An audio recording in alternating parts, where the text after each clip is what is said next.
Welcome to Feet in the Fields, Eyes on the Stars, ARDAR's inaugural research showcase. The theme aligns with enabling Alberta producers to determine research priorities and to push the boundaries of Alberta's agriculture potential. Thank you for the opportunity to welcome you all here. I bring greetings on behalf of the Government of Alberta. Nearly 3 years ago, our government established ARDAR to make strategic investments in producer-led agricultural research. Producers know the best way to diversify, innovate, and achieve tangible benefits is to have research priorities directed by farmers and ranchers, not necessarily bureaucrats in Edmonton or Calgary in the big cities. That's why ARDAR was established, and that's why it has been a success. The world's population is rapidly growing, and with recent regional conflicts throughout the world, around the world, threatening to the viability of supply chains, the demand for Alberta food exports is higher than ever. ARDAR is helping us meet that demand. So I'm here to highlight a couple of projects funded by ARDAR that help to demonstrate the power of genomics for the beef cattle industry. Several years ago now, we developed one of the very first commercial genomic tools for cow-calf producers in Canada. What the tool does is it gives an idea of genomic diversity. This hybrid vigor is highly related to cow fertility, lifetime productivity, overall health resilience, and it reduces the carbon footprint of beef production. So that was a tremendous tool, but the difficulty with that tool was it cost money. It cost a lot of money. One of the solutions that we brought forward was to do DNA pooling as a strategy. Instead of doing one by one animal, we said, well, why don't we just pool all of the DNA and just do one genotype, thus cutting the cost from thousands of dollars to hundreds of dollars. We have a project on that right now, and we're essentially collecting samples from thousands of cows across Alberta. The next one that I want to talk about is around what we call the Feeder Profit Index Project. And essentially what it does is it uses our Gentex, Livestock Gentex proprietary database of large numbers of genotypes and phenotypes, and allows us to generate molecular breeding value just from the DNA, not measure anything, but just from the DNA on traits like feed efficiency, growth, and carcass characteristics. So what we're going to do within that project, we generate the molecular breeding values on lots of sires and lots of feeder cattle progeny.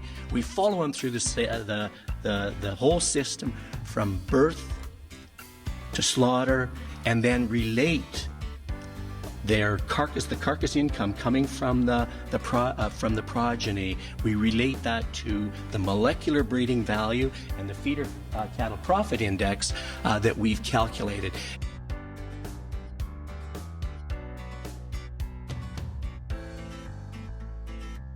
I like to call this project the Precision Ranching Project. So most of you know about precision agriculture. And normally when we think about precision agriculture, many of you might be thinking of, for example, precision cropping. When it comes to the cow-calf sector, which is a really big part of the province of Alberta's agricultural sector, applying the concept of precision agriculture is problematic because we can't control really the environment that these animals are in. So the Precision Ranching Project is really meant to try to get at those fundamental questions about what habitats are these cattle selecting while they're out on pasture. It's about trying to figure out what are their diets and how much energy are they expending, what are their activity budgets. And then just as important, because these are cow-calf production systems, it's about relating those different selection activities to both metrics of production, so looking at the individual cow and calf production measures, as well as environmental outcomes. And the environmental outcomes include things like methane emissions, which admittedly is a lot easier to do in dry lot because those animals are in a confined space. But when you're out on pasture, more complex to do. So this is a no-fence virtual collar, which we are using right now in order to use fenceless boundaries in order to manipulate where, when, and how often animals graze on pasture.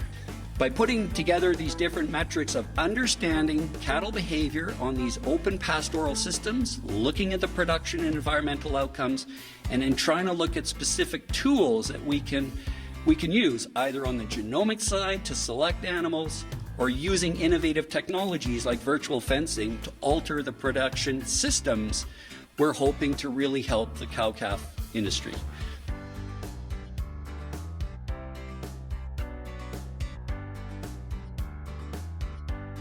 I'm here to talk to you about building bridges. Bridges and poultry, how do they connect? It's about transforming new ideas, new technologies, research outcomes into practical solutions for the poultry industry, for farmers, and for the broader industry. And in doing that, we build bridges that traverse that valley of death in the innovation adoption cycle. You may have heard of it. Our goal really is to develop poultry research and extension outcomes that transform the industry by improving sustainability and competitiveness. We work to enhance the relevance, the applicability, and the accessibility of the research outcomes, and we do all of this with a collaborative community. So we've heard examples today of this great research and then some of the challenges of producers being able to either access it or put it into action. And that's some of the work that we really work towards. Every end user has to go through these phases. I hear a lot about adapt and adopt, and we forget about that front end. And so we need to recognize that there are a lot of phases and there's a lot of work that goes into moving end users through all of those phases. So we work to help transition all of those different barriers to getting over that gap and accepting new innovation.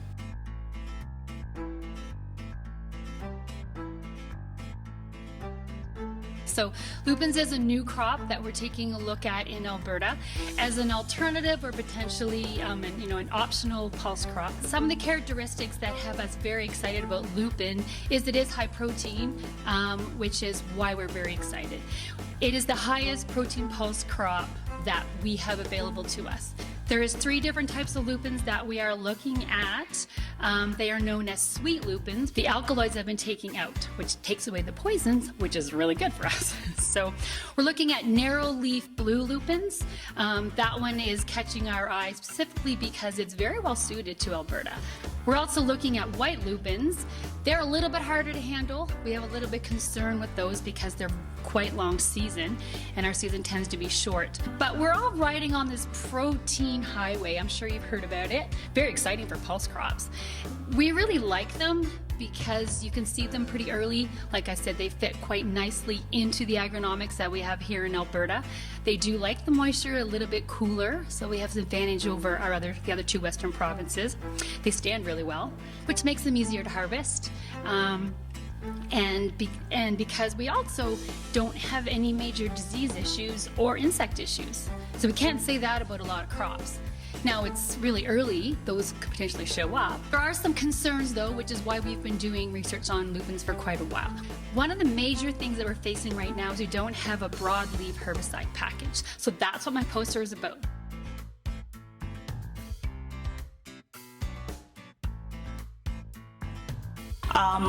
For cropping systems in the prairies to be sustainable in the long term, they have to be, 1, profitable, as you know, and have limited impact on the environment.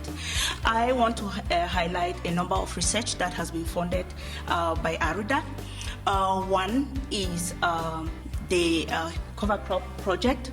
So what we did was we combined different cover crop combinations and we seeded them as understory under either our canola or our wheat to see whether it's going to reduce yield.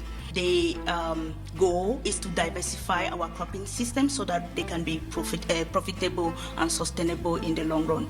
The second project that I want to highlight is my liming project. So what I have done is combined with some ag companies who are doing mapping in the field to map out these areas in the prairies and farms that are suffering from low pH, and we have these areas in the field where we apply lime and areas where we don't apply lime, and we want to see what the impact would be over time on crop yields, but also on soil health. The third project that I want to highlight is the project on humelite. We are really blessed as a province because we have a unique deposit of humelite. There are about 1 billion tons of humelite in this province, and farmers have been collecting this humelite and applying it on their farms, but no research to date has been done on this product to find out whether it is it does improve yield and benefit soil health.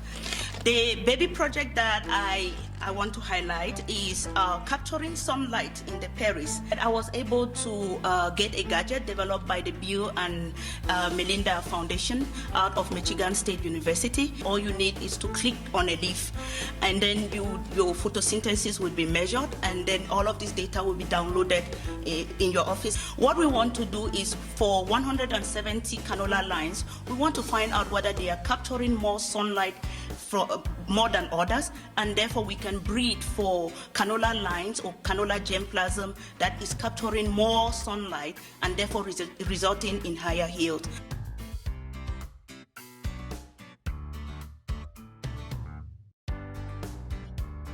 The On-Farm Action Climate Action Fund is really a greenhouse gas emission program.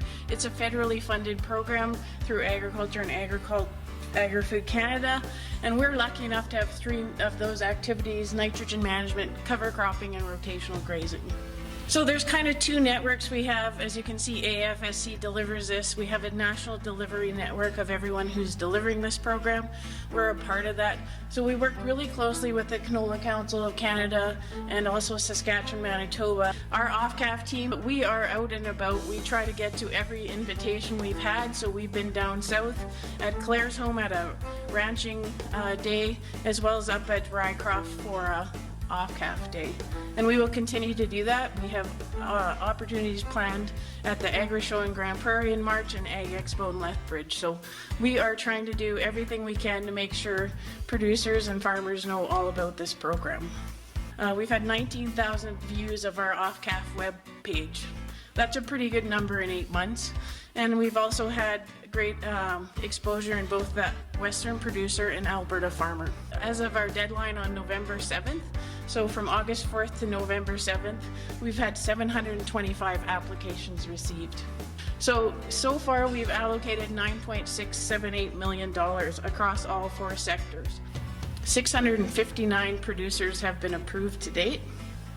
So this is a video that was sent to us.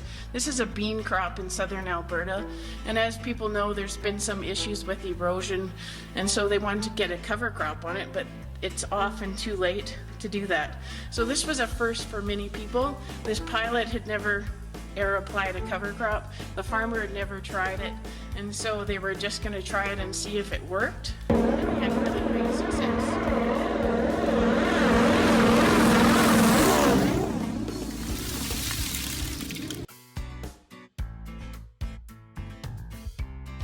So I'll just conclude that to say we're only 8 months in. Stay tuned, our story continues.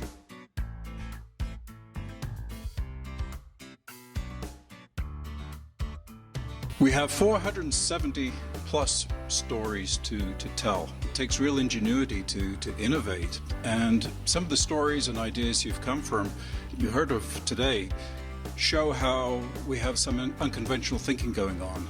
Our work was mandated by Alberta producers, and so it's great to have producers in the room.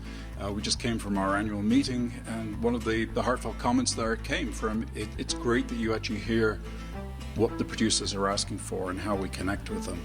So events such as this are all about connecting the researchers, the producers, the private sector to work together in new initiatives. And working on our 4 pillars, there's a lot of room for improvement and additions. As the graph, or as the diagram here shows, we've got 240 projects now complete. Quick snapshot, you've heard a lot of talk about our investments and the projects. You can see from 2020, though, being able to spiral up to some 288 projects.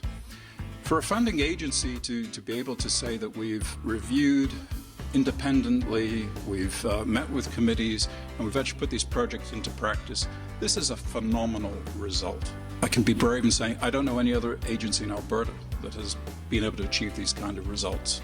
And so the speed of ARDAR putting funding to use is fundamental to our successes. The bottom line shows from an investment of 61.8 million, we've actually been able to multiply or stack that funding by about 2.3 times. Historically, the problem of research is that last mile is left short. The great work done in our research laboratories doesn't reach the producer's hands. And so we have been promoting, since our very earliest days, the concept of transdisciplinary producer, private, public partnerships. You'll hear us talking about T4P. And by engaging all of those groups continuously in projects, we accelerate work.